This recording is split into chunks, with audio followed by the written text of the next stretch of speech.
With streaming set to be scrapped in 5 years, here in Singapore, secondary schools are changing the way they teach to suit students of different abilities.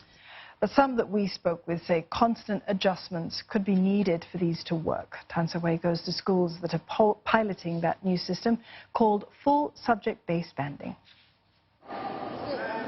About 30 secondary schools will take the first steps to scrap streaming next year. They'll let students take more subjects at different levels based on their strengths and interests. Secondary 1 students from the Express, Normal Academic and Normal Technical courses could also find themselves in the same form class. But this won't apply across the board. At least one pilot school, St. Andrew's Secondary, will retain 2 form classes just for its strongest Express students.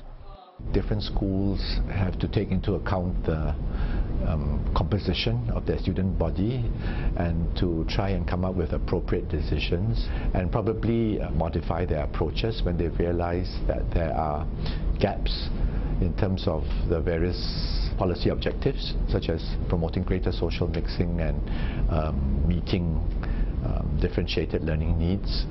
Since July, Ping Yi Secondary has been grouping Secondary 1 students from different classes together for common subjects like PE.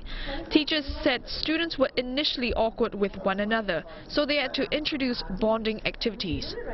Over at Riverside Secondary, Normal Technical students were introduced to humanities concepts using teaching strategies and illustrated worksheets designed for them.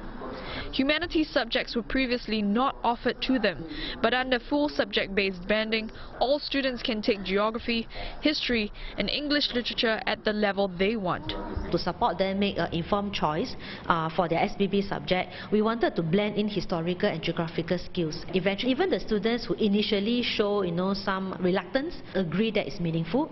The Education Ministry says that it will fine-tune the professional development resources. They will then share the resources to support the other schools in the lead-up to the implementation of full SBB in 2024.